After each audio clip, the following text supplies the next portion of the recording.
Hey Motley crew, welcome to another session of Tales by Moonlight. My name is Dibia nchedochukwu if you're new here, and I use the Tales by Moonlight section of my channel to share my personal stories with trauma and abuse, as well as my healing and spiritual journey. So I always want to start off setting the intention that I share my story from a place of truth, all rooted in love for all involved. And I mean, when I'm talking about love, there are some difficult things that I share and talk about.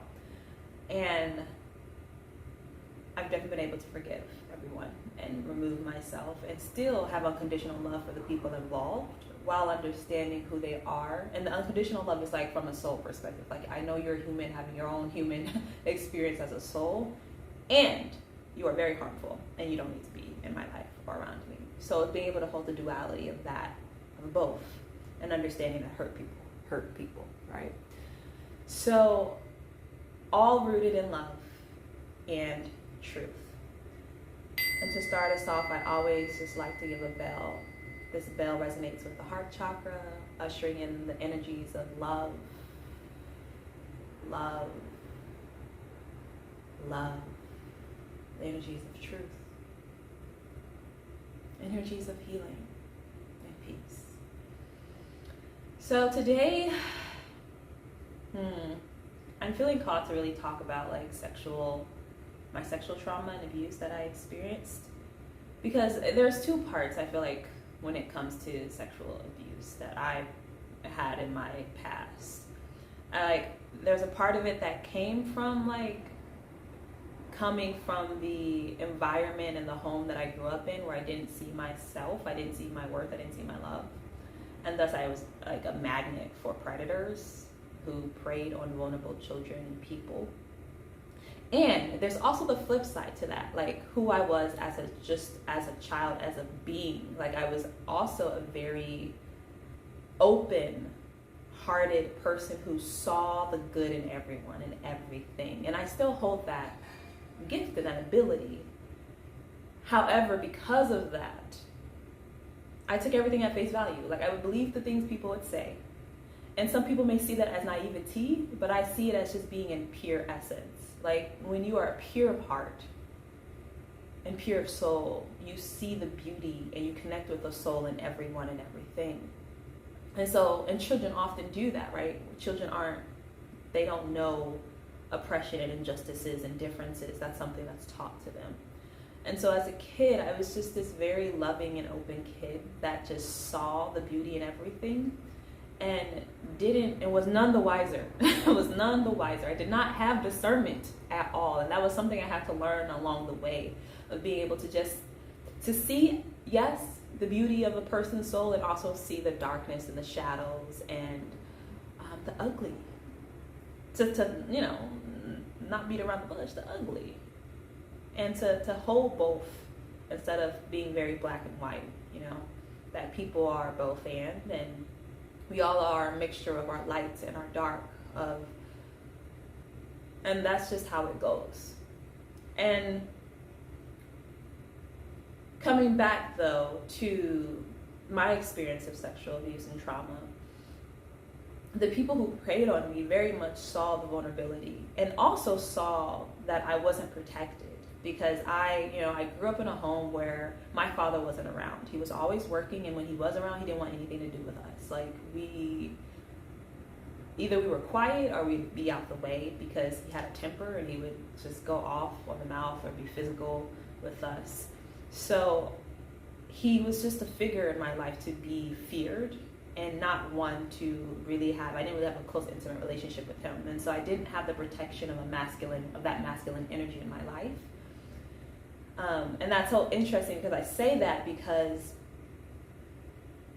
and now I'm kind of jumping forward, y'all. This ain't no linear story. I'm gonna tell the story as it comes to me. When I was in high school, and I experienced grooming by a doctor who was supposed to be my mentor, because I was pre-med at the time. And that's what I thought I wanted to do. And it's so interesting because I still ended up becoming a doctor, but not like a conventional medical doctor. It's a traditional holistic doctor, a dibia. So it's all funny how life works out in that way. But anyways, back to the story. This man, he was a doctor, a pediatrician at that, which is just so saddening, and it just causes me a lot of pain because I wonder who else, how many other children he did this to. And by children, I mean youth. And so he was grooming me, and I didn't realize that's what it was at the time, because he would say things like, "Oh, you don't have a father in your life. Where is your father? You don't have one." And you know, me being me, I didn't take it to mean anything, but now looking at it, I'm like, wait, he was literally poking fun at the fact that I didn't have anyone to protect me. And because I didn't see it in that way, it was a funny thing to him.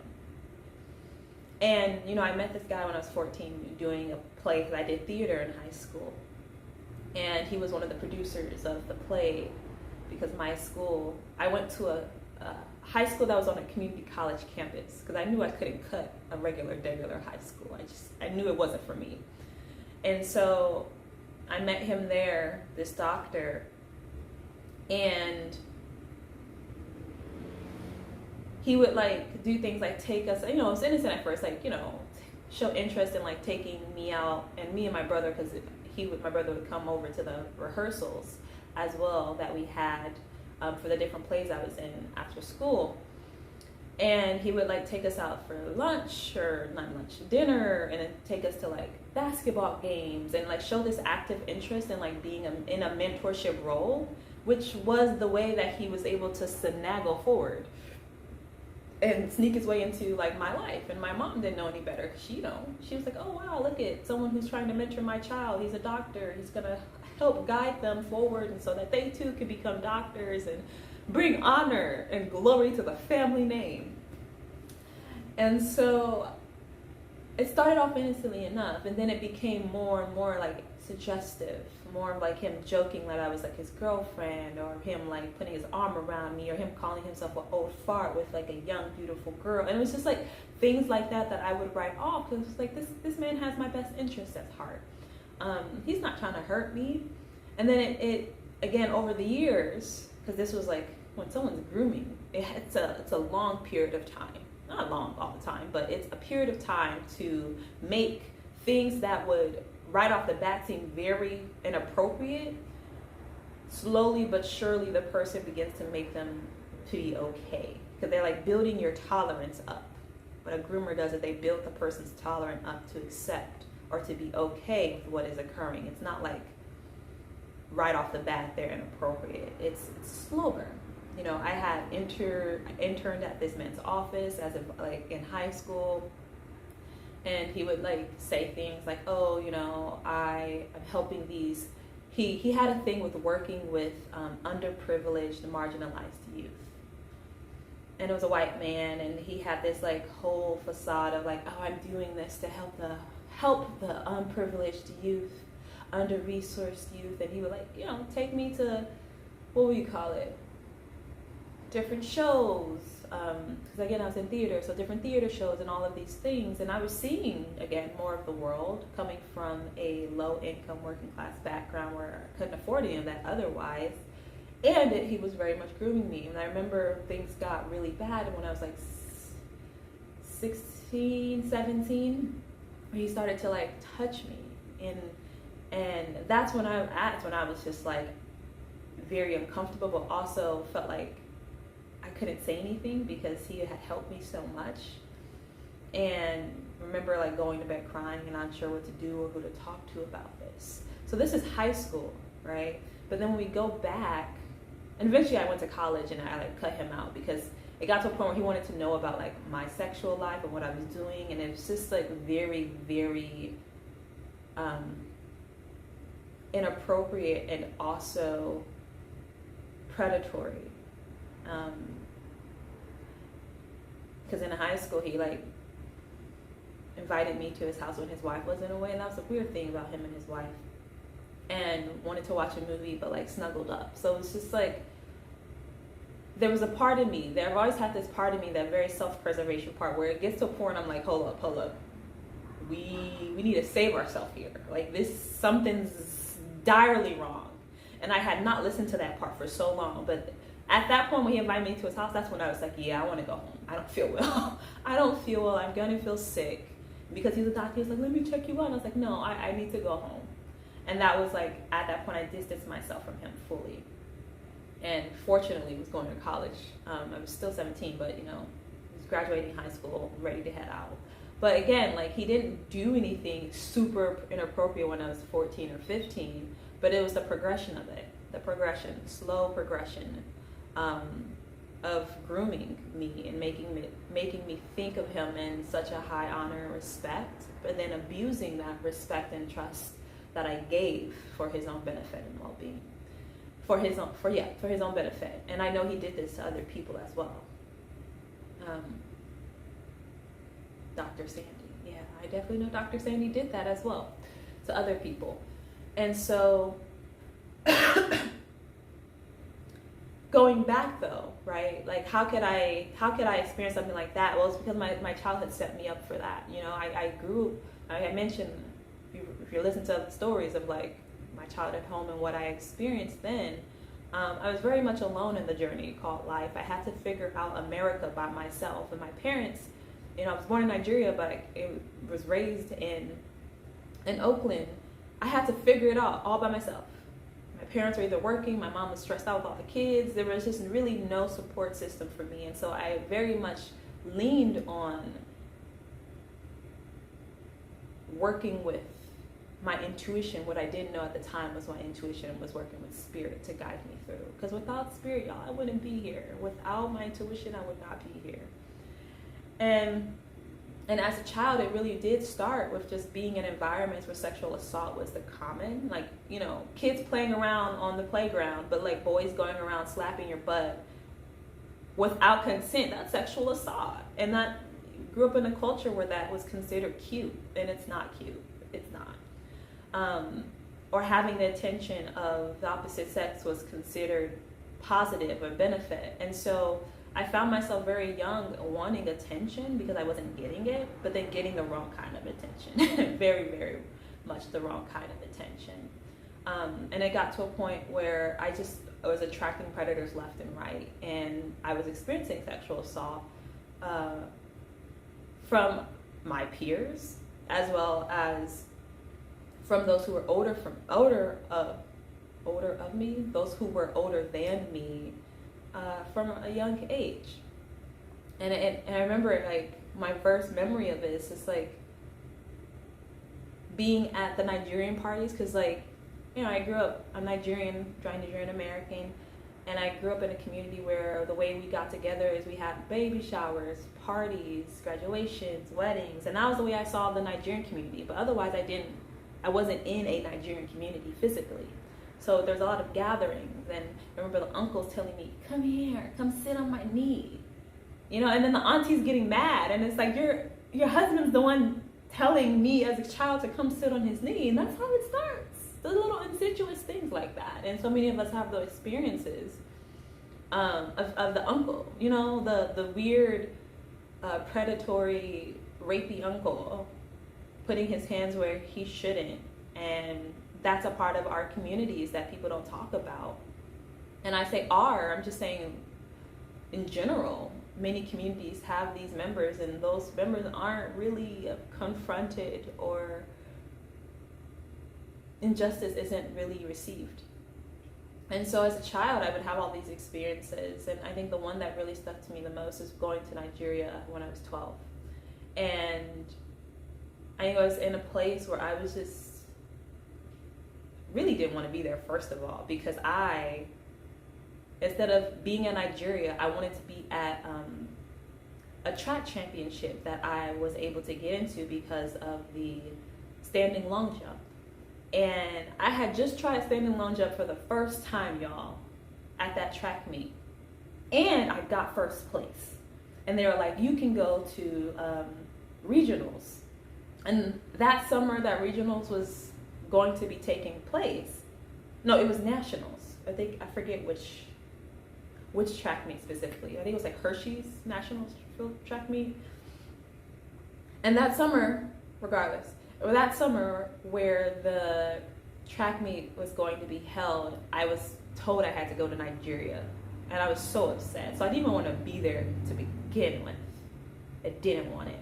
And I was already experiencing a lot of like isolation and separation there, because in my particular family unit, they loved my little sister because she was light-skinned. She was light-skinned, and she was considered, there being light-skinned is considered like pretty and beautiful, and in Igbo culture, like those who are light-skinned are heralded as being like more beautiful at times. Not all the times, but in my particular family, definitely the case.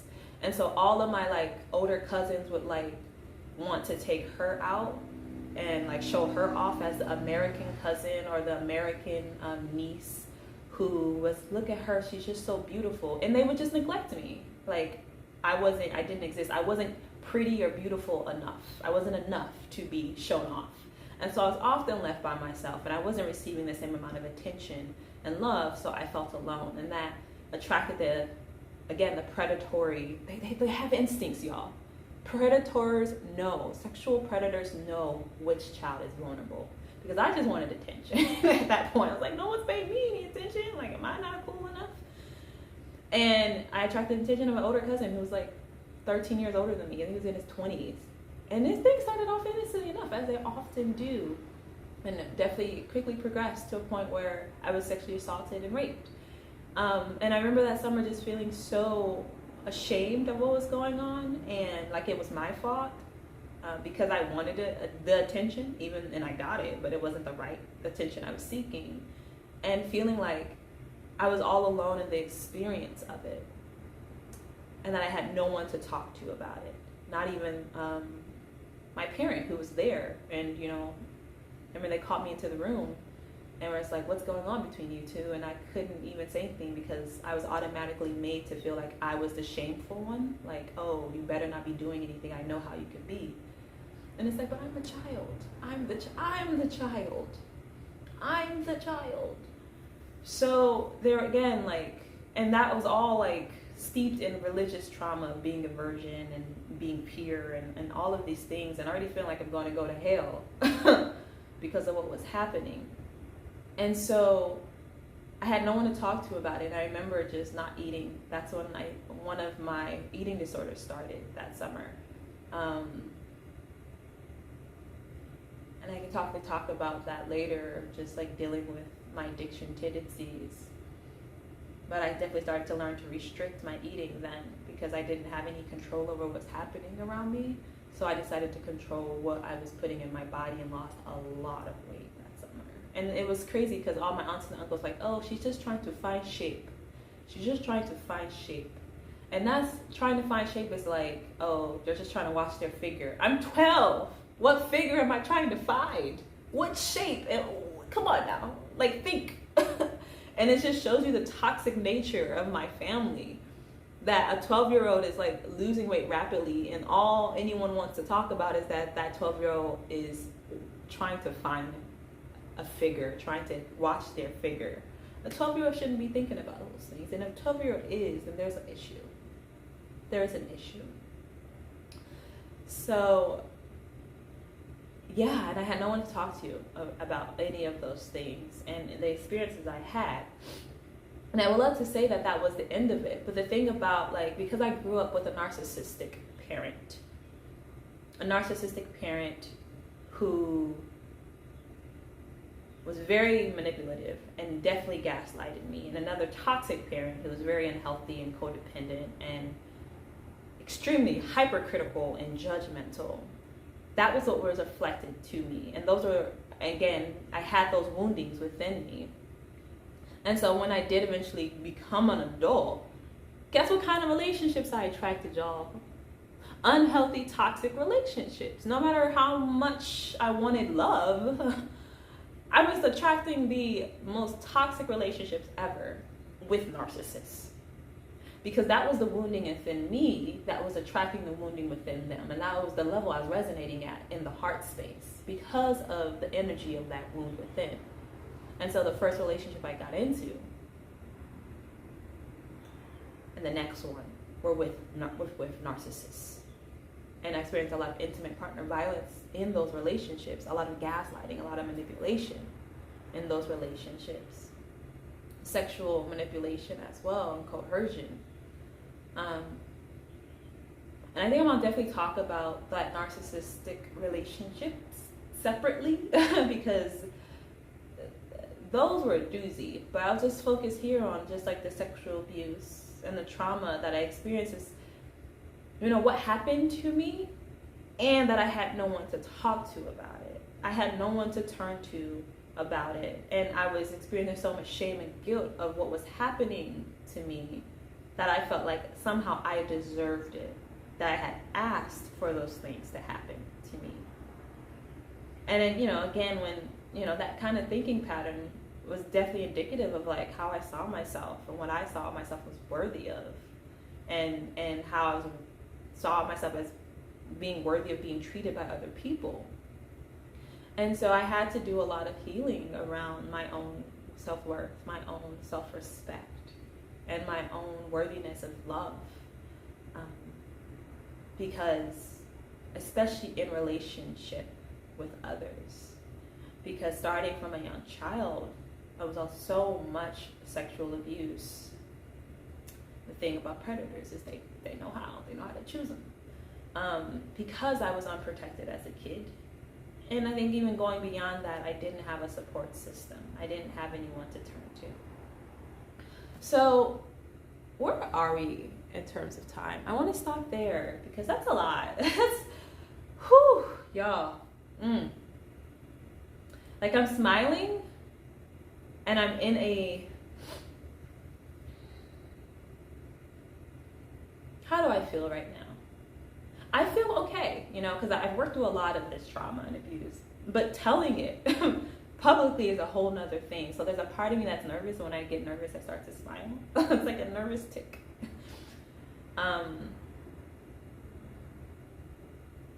And I just kind of learned in my life to smile through the pain. Smile through the pain, because that's what I was doing all of those years and all the times I was experiencing that. I was smiling through the pain. Smiling. Acting like if it didn't exist. So there's also, I'm recognizing within myself that level of like, this is uncomfortable for me. It is. Sharing my story in this way is definitely unfamiliar and uncomfortable. And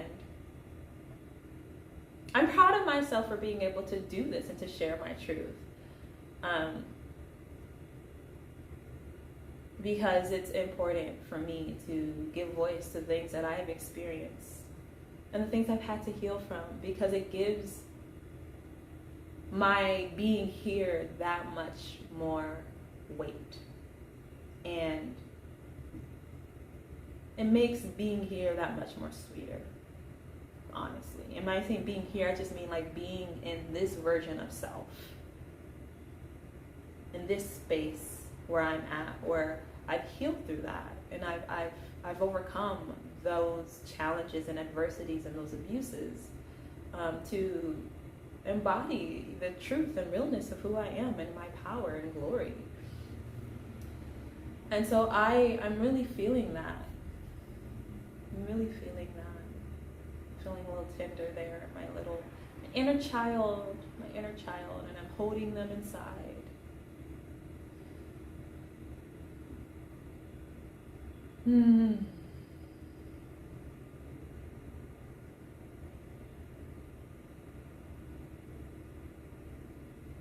So yeah, that feels like a good place to stop.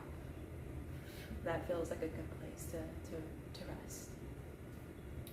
So thank you as always, y'all. I feel like I just kind of released, the beauty, the wonder of what deep breaths can do for you, y'all. If you haven't taken a deep breath, I'm gonna need you to take a couple of deep breaths right now. Just starting from the belly, expanding out, and then just releasing. Activating that parasympathetic nerve.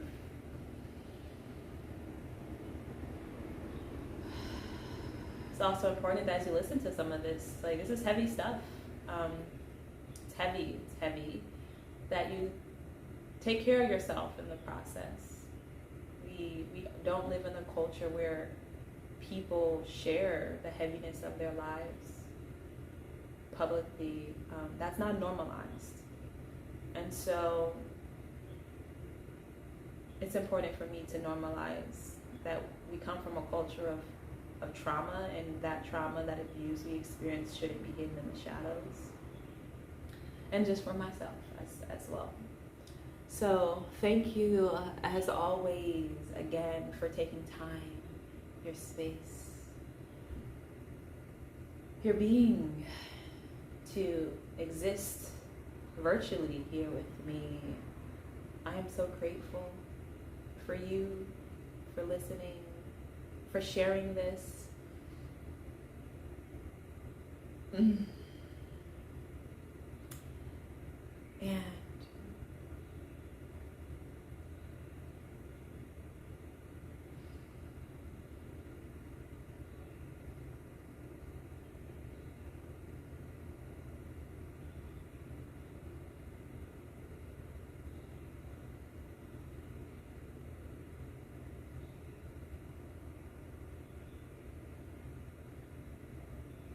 I hope that you take care of yourself. You be well, and then with love, you move forward into wherever you're moving forward to with